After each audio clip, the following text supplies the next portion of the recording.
200 രൂപയ്ക്ക് ഞാൻ വാങ്ങിയതാണ്.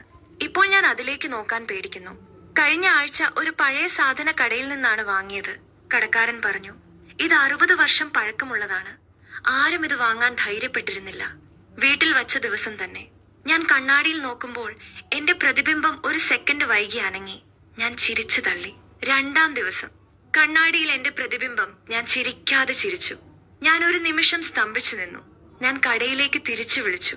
കടക്കാരൻ പറഞ്ഞു, ആ കണ്ണാടി മുൻപ് സൂക്ഷിച്ചിരുന്ന വീട്ടിൽ ഒരു സ്ത്രീ അതിൽ നോക്കി ദിവസങ്ങളോളം ഇരുന്നു.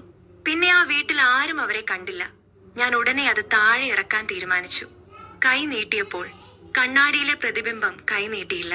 അത് വെറുതെ എന്നെ നോക്കി നിന്നു. ഞാൻ കൈ പിൻവലിച്ചു. പ്രതിബിംബം പതുക്കെ ചിരിച്ചു. എന്റെ കൈ തിരികെ എന്റെ വശത്ത്. അതിന്റെ കൈ ഇപ്പോഴും നീട്ടിയതുപോലെ ഗ്ലാസ്സിൽ അമർത്തി.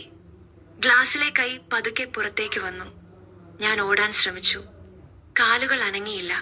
ഗ്ലാസിന്റെ ഉപരിതലം വെള്ളം പോലെ ഇളകി. ഈ വീഡിയോ ഞാൻ ഇന്നലെ റെക്കോർഡ് ചെയ്തതാണ്.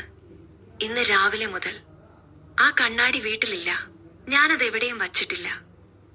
200 രൂപയ്ക്ക് ഞാൻ രാവിലെ ഉണർന്നപ്പോ കയ്യിലാ കറുത്ത നൂൽ, മുറിയിലാ മണം. ചാത്തൻ ഇനിയും പോയിട്ടില്ല. അന്ന കയ്യിലെ നൂൽ വലിച്ചൂരി. അന്ന് രാത്രി കണ്ടത് സ്വപ്നമായിരുന്നോ? തറവാട് റിയലാണ്, കണ്ണാടി റിയലാണ്. പക്ഷെ ആ സ്ത്രീ. അന്ന ഫോൺ എടുത്തു. അമ്മാവനെ വിളിക്കണം.